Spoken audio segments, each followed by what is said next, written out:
Hello, my friends. I'm your host, Mortimer James, and I would like to welcome you to the world of the creepy and the caffeinated, of conspiracies and coffee. Welcome to Tales from the Dark Roast. Moving can be a frightening ordeal all on its own, not to mention the packing and unpacking, learning the ins and outs of a new area, figuring out where you're going to get your next mug of coffee, or just adjusting to your new routine. But what happens when you move into your new place and all of a sudden strange things begin to occur around you? Things begin to vanish only to reappear in a different room. You can hear voices even though you're home alone, or things just don't seem right about that shadow in the corner of your room. Do you just pack it up and move on? Try to ignore it and hope it goes away on its own? Or perhaps you put in the work, do a little research, find out the history of your new home, and figure out a plan to confront the issue. Sure, that can mean spending a few afternoons shuffling around a library, reaching out to neighbors to get the history of the building, and also that means treating yourself to more trips to the local coffee shop while you do your research. What if your new city is Savannah, Georgia, a southern coastal city that has a long and storied past full of heroes, villains, and its fair share of ghostly encounters? In a metropolitan area that old, there's bound to be a haunted house on every block, hundreds of creepy workplaces with history, and public places where all the spirits hang out. Maybe there's a way to turn all your efforts at digging up the past into an opportunity. Well, that's exactly what today's guest did when she moved to Savannah. Utilizing her experience working in journalism and using her paranormal encounters as fuel, our guest is now telling spooky history lessons on TikTok and giving ghost tours in one of America's most haunted cities.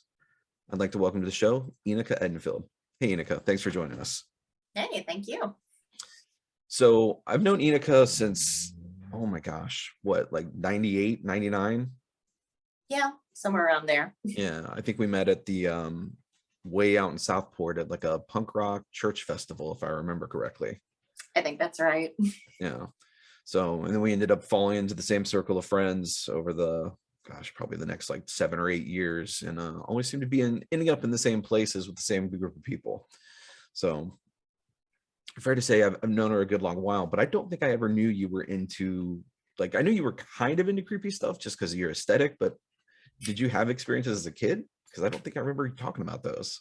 No, I never really saw ghosts or anything like that. I did the usual things that kids do where there's that creepy house in the neighborhood that you make up stories about, but I never really saw anything. I did always pick up, for lack of a better word, on vibes. Like I could walk into a room and immediately tell you like, oh, everybody here is cool with each other, or no, something is off, we need to go. And that's just always maintained. Gotcha. Yeah, no, I wish I would have known that though, because I want to say there were a couple times growing up back then that I would go with like a group of friends and we'd go and try to find like haunted places. You remember Jason Whiteley? Yeah. I remember doing that with him and a group of people once. We drove like all the way out to the beach, went to some hotel where supposedly you could hear someone hanging off the edge of the balcony and hear them scrape against the building. And then we did another one where I think we went to, was it the Martin House that is near the paper mill? I can't remember the name of it. We never actually got in. We just drove by and it's like, ooh, creepy, and kept going. So before we get into it though, for real, I just wanted to say that you live in Savannah and you were telling me there are a lot of roasters in the area. Yes. We have Perk, we have Savannah Coffee Roasters, and then of course we have just a whole bunch of independently owned coffee shops in the area. Sentient Bean, Foxy Loxy, there's a new one down on Broughton Street that I can never remember the name of, but yeah, coffee is everywhere. Savannah is a city that runs on coffee. Nice. That's, it's funny because I think I've heard of Perk, or at least that sounds familiar, but the others I've had no experience with. Do you have one that you prefer over the other? They're all really good. Mm-hmm. I just like to support local. One of my favorite coffee shops is Sentient Bean, though, just because that used to be right around the corner from where I used to live. So I could walk over there and grab a giant cup of coffee or whatever struck my fancy that day and then head back home. Nice. I do know of one place, and I want to give them a shout out because a friend of mine's significant other works there, but I have heard of Cup to Cup Roasters in Savannah. And I've never had their coffee because someone keeps forgetting to send me the bag of beans that she's promised me. Hint, hint, nudge, nudge, Miss Colleen. But I hear they've got really good coffee. Yeah, So, they're another really good one. nice. So how long ago did you move to Savannah? I moved here in 2010. I was working at a news station in Panama City, Florida, and my contract was coming up, and one of my reporter friends had moved to Savannah and was working at the NBC affiliate here. And she knew that they were looking for a producer, so she texted me and said, hey, you should apply for this job. And I did, just because I was applying for all sorts of jobs at that point and just saying what would pan out. And I got an interview. I came up here. I was offered the job.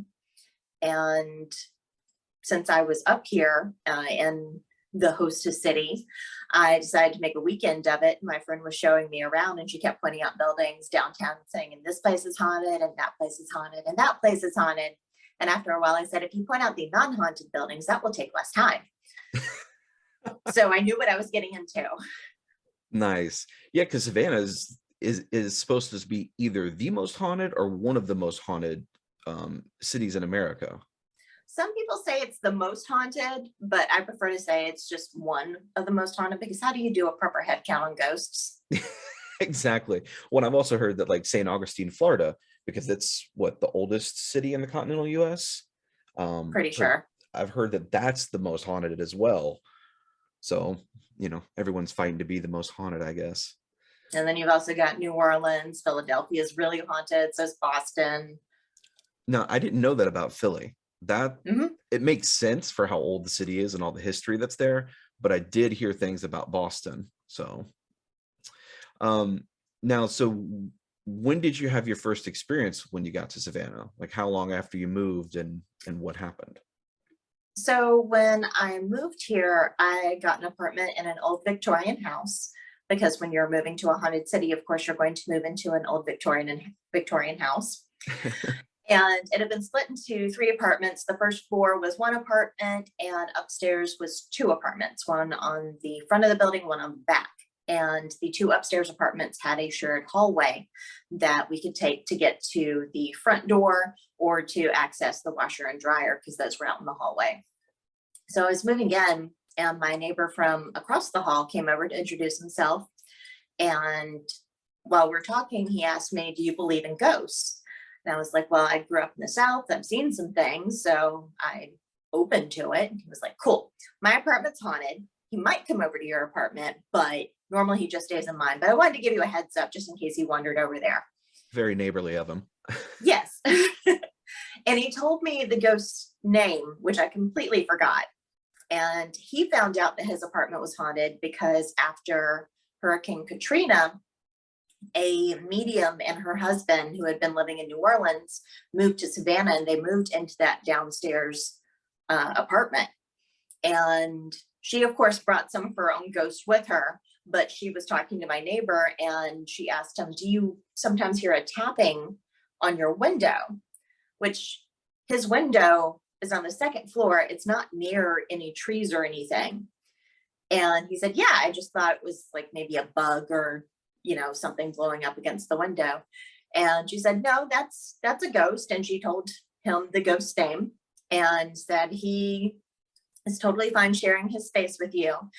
He just wants a blue candle on the mantle, just to have something that he can call his own in the apartment. So my neighbor put a blue candle up there, and it stayed up there even after he moved out of that apartment. And I walked over to that apartment one time just to check it out to see what it looked like as compared to mine, because mine was really small. And the blue candle was still on the mantle, no other furniture in the apartment, just that blue candle. Wow. Did you ever have any experiences with that ghost or with any other ghost in that building at the time, or was it just all the stories? So after that neighbor moved out, when the apartment was vacant, I had 2 cats living with me in my apartment then. And every once in a while, they would stop and stare at the doorway to that shared hallway. There's nothing out there. Unless you have a key to the apartment across the hall, you're not getting in. So there was nothing out there, but they would stop and stare at the door as if someone had just walked in. And they would only do that when the apartment was vacant. After my neighbor moved out, it was vacant for a while, and then another person moved in. She moved out after a little while, and then another couple moved in. So anytime that apartment was vacant was when the cats would occasionally stop and stare at the doorway. Oh wow. So maybe the ghosts were getting bored and wandering, trying to find someone to interact with or just be around. And Yep. And since I had forgotten his name, anytime the cats would start acting strange, I would just look at the doorway and say, "Hey, Bob," and then just keep going. Nice. Now, once you moved on from there, did you continue to have experiences where you worked or where you lived, or how did that play out? I haven't had any other weird experiences in places where I've lived, but the news station was haunted. Since I worked the morning shift, I was producing the morning show, and I was there by myself until about 3 or 4 in the morning. And you would hear weird things in other parts of the building, but you just try to shrug it off and tell yourself, oh, it's just the wind or something. And as our crew grew over time, other people started hearing weird stuff as well. At one point, they had moved the production booth where the producer and the director would sit. Hold on. That's fine. Sweetheart, go lay down. All right. Sorry about that. It's okay. We'll just pick it up. You said they were moving the production booth? Yeah, the station was remodeling the production area and the news studio. And so they decided to do it in segments. They would do the production booth at one point and the studio at another point. The production booth is, I know you know this, but your listeners probably don't, is where the producer and the director and some of the other crew members would be during newscasts. And normally the production booth is right next to the studio. Well, since they were working on it, they moved all the equipment upstairs. So we were essentially above the studio. But we had a doorway that led to a stairway that led to the lobby. Well, while we were up there, one of our crew members kept complaining that he heard people walking around the lobby. And I told him, we're the only people in the building. Everyone you see here and the people in the studio are the only people who are in the building. There was no one else here. But he kept complaining about hearing people walk around the lobby. And after a while, we just said, oh, it's the station ghost. So it was an ongoing joke. Anytime people would hear weird noises in that part of the building, oh, it's the station ghost, no big deal. Which station was that? It was WSAV, it's the NBC affiliate here. And the building was built late 50s, early 60s. Okay, so not super old, but. Right. And, it was just a running joke. Anytime we got new crew members, sometimes they would complain about hearing strange noises or seeing something out of the corner of their eye. And we would say, oh, it's just a station ghost, no worries. Well, one day we were in the middle of a newscast. It was a commercial break, and it was me and the director sitting in the production booth, which had been moved back downstairs at this point. Our 2 anchors, our meteorologist, and our prompter operator was sitting in the studio. My director's going through videos, making sure everything's queued up correctly. So once we come back from the commercial break, we know everything's in the right order. And as he's going through that, I'm looking at the cameras, and I saw someone run in front of one of the cameras. Now, I have accidentally run in front of the weather camera before, and I've watched other people do it, because that's the one camera that you can never remember if it's live or not. And I know what it looks like when someone runs in front of a camera. And someone definitely ran in front of that camera. It was a brown flash that was shaped like a human being. And it looked like somebody had been right up next to the camera as they walked in front of it. So I asked my prompter operator, like, is anyone else in the studio? Because I can see the anchors and the meteorologist. I know it wasn't one of them.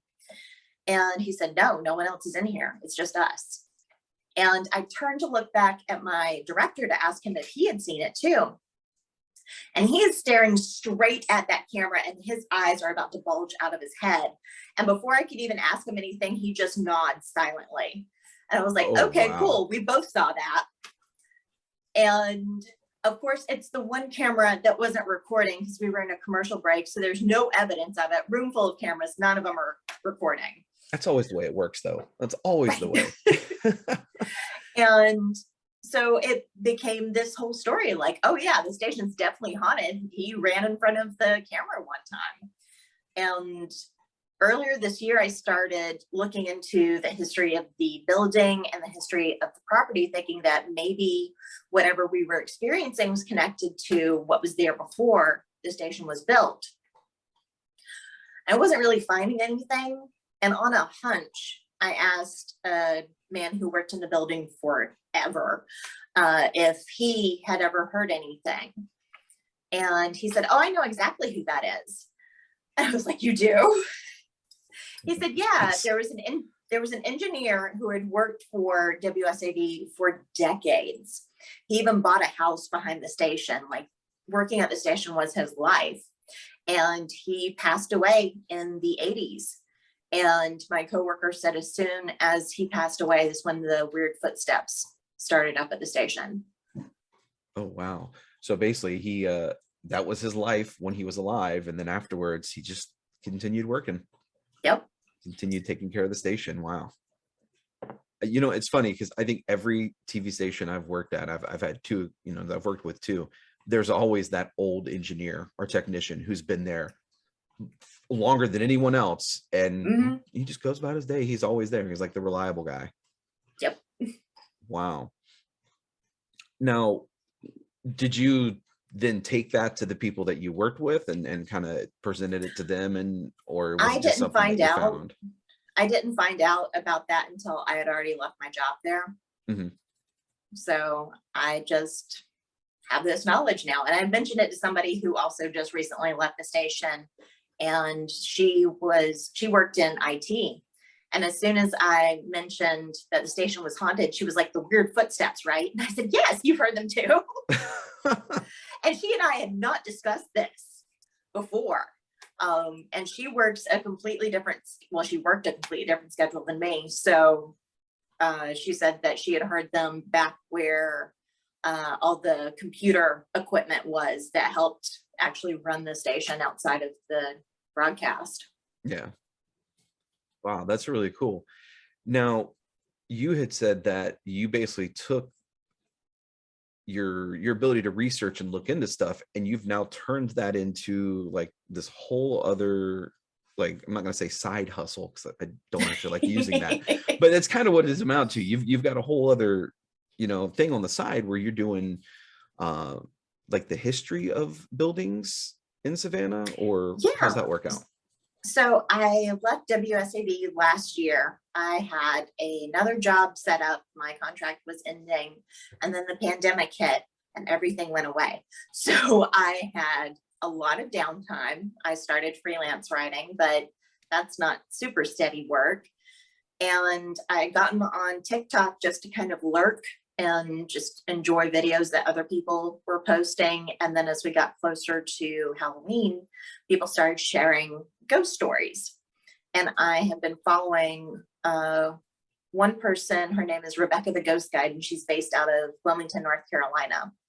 And she was talking about some of her experiences and some of the history behind the ghost stories up there. And I reached out to her and I said, hey, like, I live in Savannah and we have a lot of haunted history here. Do you mind if I start sharing, you know, some similar stories? Because I don't want to step on what you're doing. And she said, no, that's totally fine. Like, there's more than enough space for all of us. So right. I started looking at the ghost stories in Savannah, especially some of the more popular ones. And that was my cat. And started researching the history behind some of those ghost stories, because some of the stories that get told are kind of like a weird game of haunted telephone, where there was one story that got told to somebody else, they told their version to somebody else, that person told their version to somebody else, and so now you've got several different versions of this story. And I went back and we tried to find out what was the actual truth behind the legend. How did the legend get started? And in some cases, I'm able to track it back to its beginning. And in other cases, I'm like, I have no idea where they got any of these stories from. I think they just made it up because it was a really spooky building. And you get that a lot, it's especially in the age of the internet, everyone has a story and everyone wants to get it out there and tell people. So you'll start looking stuff up and it's like, okay, how much of this is factual and how much of this is just people wanting to put their own creepy pasta out there to scare people. Yep. So what if you had to pick, say, like one of the places you've investigated where you uncovered something, what would be like your favorite one that you've found information out of before that may not have been out there? That's tough, because I just enjoy learning the stories behind some of these places. I really enjoy the old Scottish Rite Temple. It's my favorite building in Savannah. It was built between 1910 something and 1923, but it was built by the Masons. So they've got all these gorgeous details on the exterior of the building that are just beautiful. So architecturally speaking, it's a gorgeous building in itself. But then you've got a building where the Masons held a lot of meetings, and Masons are always like this organization that's shrouded in mystery. No one really knows what all they've gotten into. And the property that it's built on was actually part of a battleground during the Revolutionary War. Savannah, everybody forgets that Georgia was one of the 13 original colonies. It was the 13th and final British colony. Right. And Savannah is the oldest city in Georgia. It was founded in 1733. So it was around for the Revolution. Yeah, the only Revolutionary War battle fought in Georgia was fought in Savannah. There were like some raids and skirmishes in other parts of the colony, but the only actual battle happened in Savannah, and it lasted for several weeks.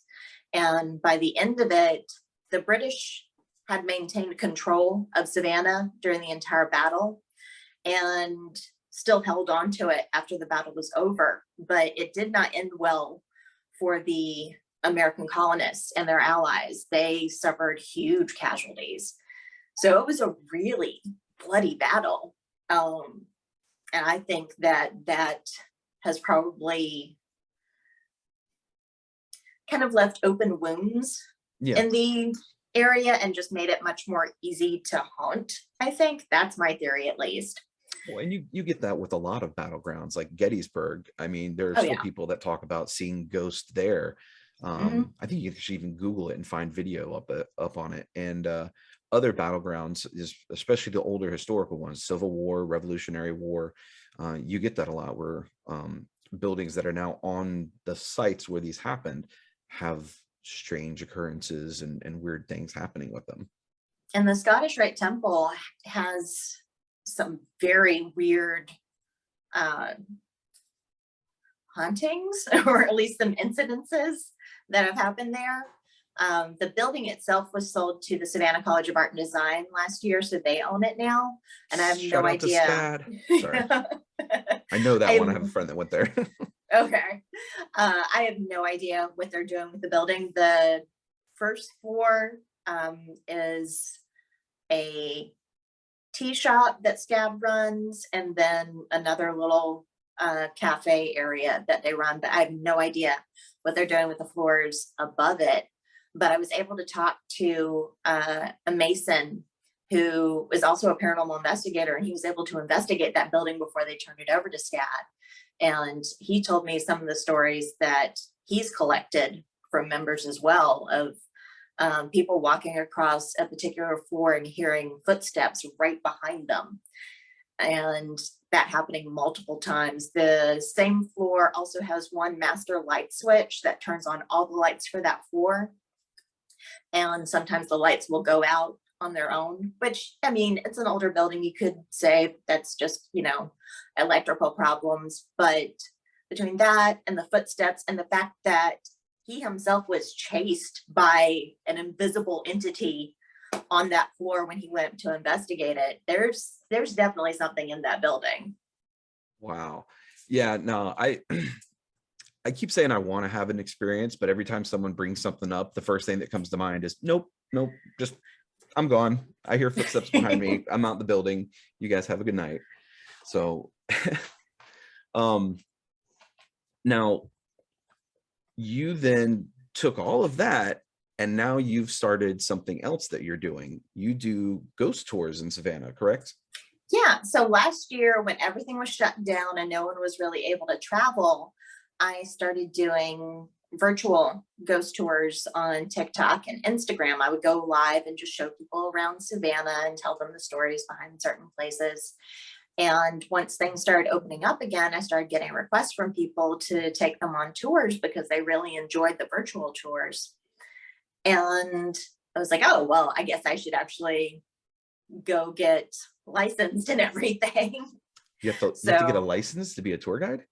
Yep. Okay, things I didn't know.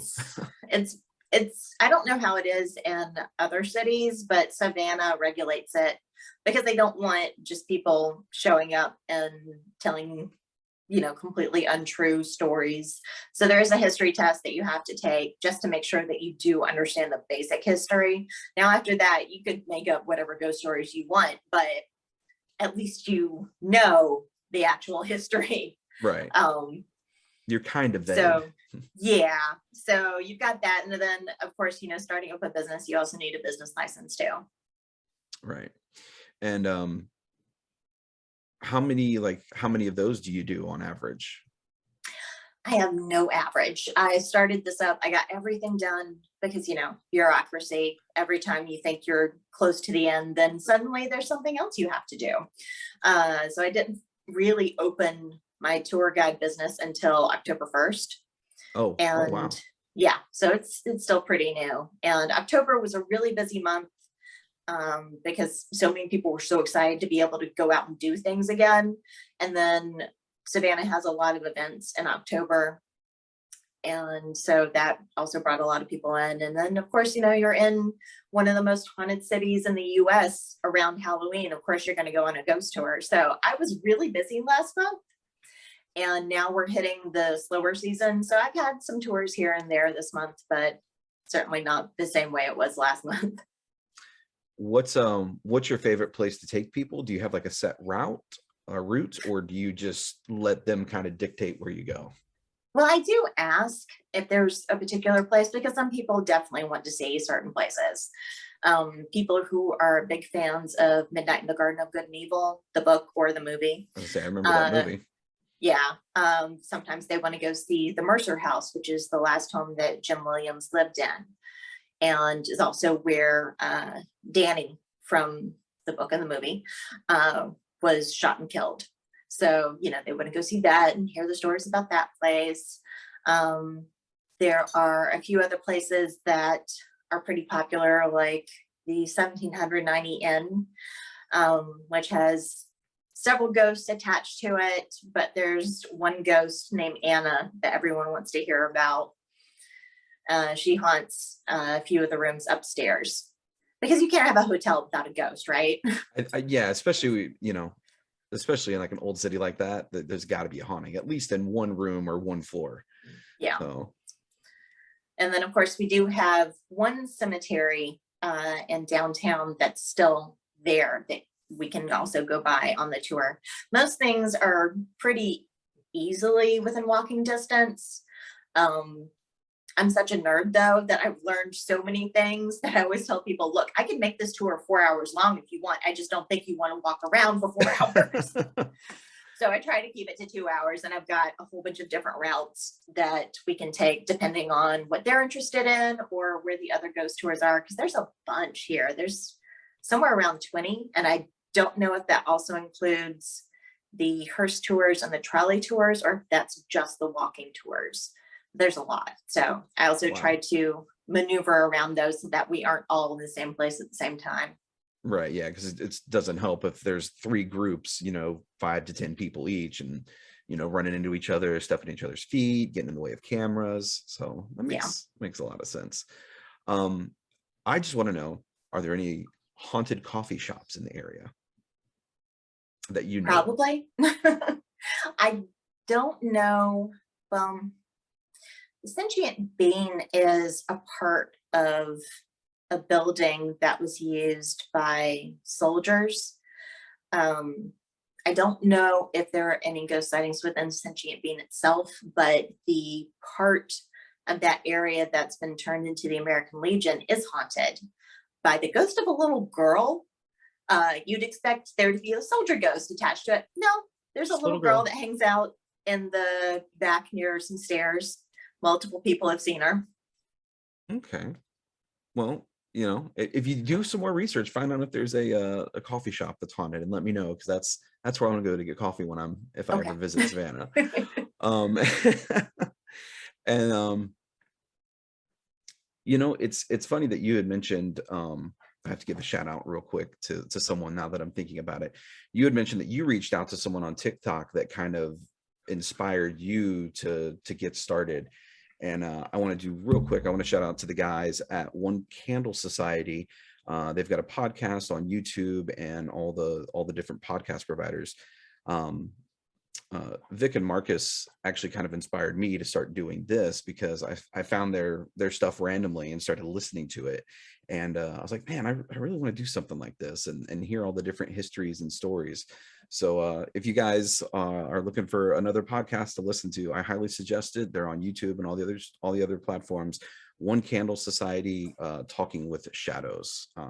So big shout out to those guys. And I've reached out to them, kind of like what you did with the lady you spoke with, and asked them information and for help. And they're both really good guys, and their podcast is awesome. So just had to shameless plug in there for those guys, because they've been great. um, and so now let's shamelessly plug your stuff. On TikTok, you are at At Salt Waves Spanish Moss. okay, cool. Very, very Savannah name, very Southern name right there. It was a name that I picked out for a travel blog that I had started writing, and then I just kind of blew up telling ghost stories. So I've not really updated that blog in a while, but I'm stuck with the username now, because if I change it, no one will know who I am. There you go. So if you guys are on TikTok, you can check out her histories and her stories there. And then for your guided tours of Savannah, what's the website for that? It's Enika Edenfield Tours. Enika spelled Enocha. I remember growing up, wasn't it, what did you get called a lot? Was it Amy? Remember? Oh, so many different things. Annika, Erica, Annika. I got called Amy a few times. India was my favorite. gotta love having those names that no one can pronounce, even though pretty easy name, if you ask me. Yeah. So, all right, guys. So again, I want to thank Enika for coming on the show and talking about all the different things that have happened to her since moving to Savannah, and how she was able to take a love for writing and history and the spooky, and all kind of turn it into a job, and something that she can do for fun. So again, thank you, Enika, very much. Thank you.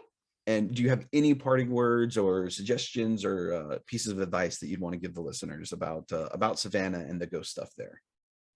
Please come visit Savannah. Even if you don't book me for a tour, there's a lot of fun, spooky things to do here.